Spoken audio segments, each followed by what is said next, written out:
সুকান্ত মজুমদার সন্দেশখালি যেতে পারে, সেই কারণেই বাধা। ঠিক তার পরপরই পুলিশের গাড়ির উপর উঠে বিক্ষোভ শুরু বিজেপি নেতা সুকান্ত মজুমদারের। তার পরপরই অসুস্থ হয়ে পড়েন তিনি। দ্রুততার সাথে নিয়ে আসা হয় বসিরহাট স্টেট জেনারেল হাসপাতালে।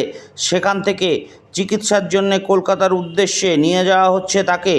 সংজ্ঞাহীন অবস্থায় তিনি বর্তমানে আছেন।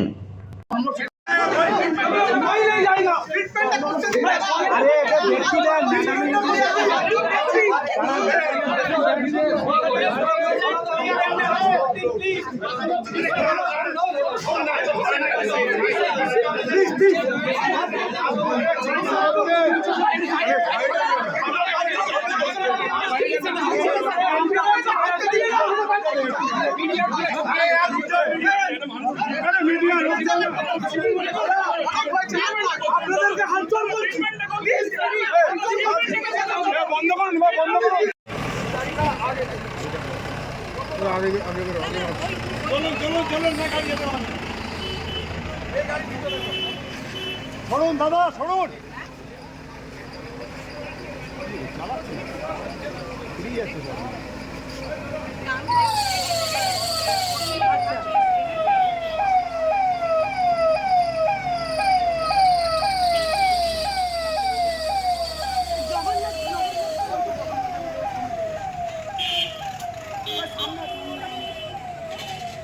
কি আজকে কি ঘটনাটা কি হচ্ছে জোরে বলুন। ঘটনাটা তো পুলিশ কালকের থেকে দেখছেন কি চলছে বিজেপির সঙ্গে। শেখ শাহজাহানকে ধরতে পারছে না, শিবু হাজরাকে ধরতে পারছে না। আজকে ঘটনাটা কি হলো? আজকের ঘটনা দেখলেন তো, ধস্তাধস্তি। ওখানে শান্তিপূর্ণভাবে কি দিয়ে মেরেছে, কারা মারলো?